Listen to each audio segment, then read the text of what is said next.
This is the Peter Pan story, roughly speaking. Peter Pan is this magical boy. Pan is the god of everything, roughly speaking, right? And so it's not an accident that he has the name Pan. And he's the boy that won't grow up. And he's magical. Well, that's because children are magical. They can be anything. They're nothing but potential. And Peter Pan doesn't want to give that up. Why? Well, he's got some adults around him, but the main adult is Captain Hook. Well, who the hell wants to grow up to be Captain Hook? First of all, you've got a hook. Second, you're a tyrant.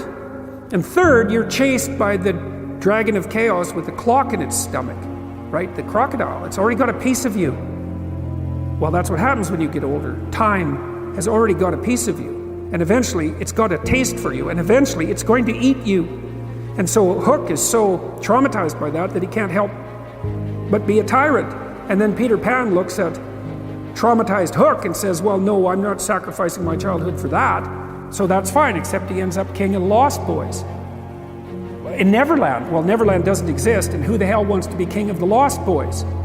And he also sacrifices the possibility that he'll have a real relationship with a woman, because that's Wendy, right? And she's kind of conservative, middle-class, London-dwelling girl. She wants to grow up and have kids and have a life. She accepts her mortality, she accepts her maturity. Peter Pan has to content himself with Tinkerbell.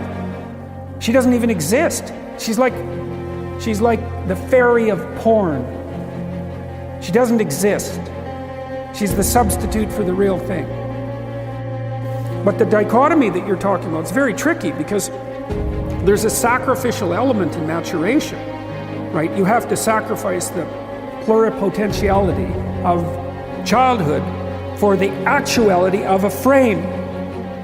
And the question is, well, why would you do that? Well, one reason is it happens to you whether you do it or not. You can either choose your damn limitation, or you can let it take you unaware when you're 30, or even worse, when you're 40. And then that is not a happy day.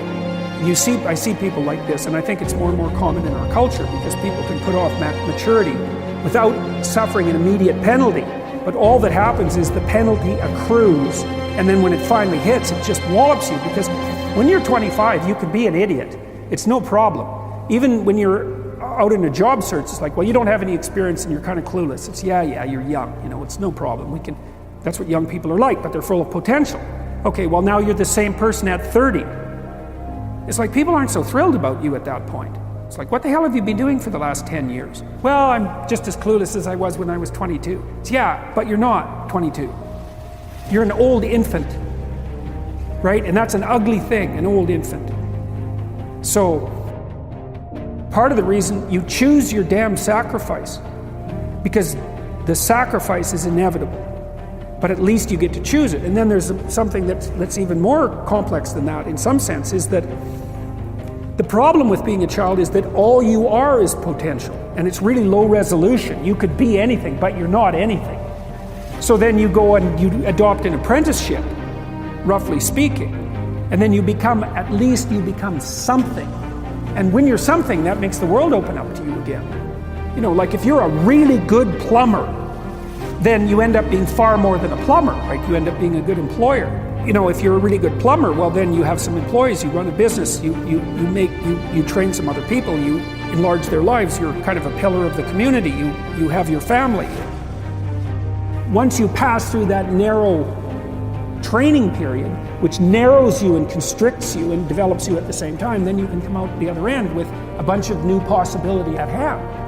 And Jung talked about that. He thought that part of the proper path of development in the last half of life was to rediscover the child that you left behind as you were apprenticing. And so then you get to be something and regain that potential at the same time. Very, very smart. Well, he was very, very smart. So that's a very wise thing to know. So, yeah. Sacrifice. You get to pick your damn sacrifice. That's all. You don't get to not make one. You're sacrificial whether you want to be or not. That's a good thing to know as well.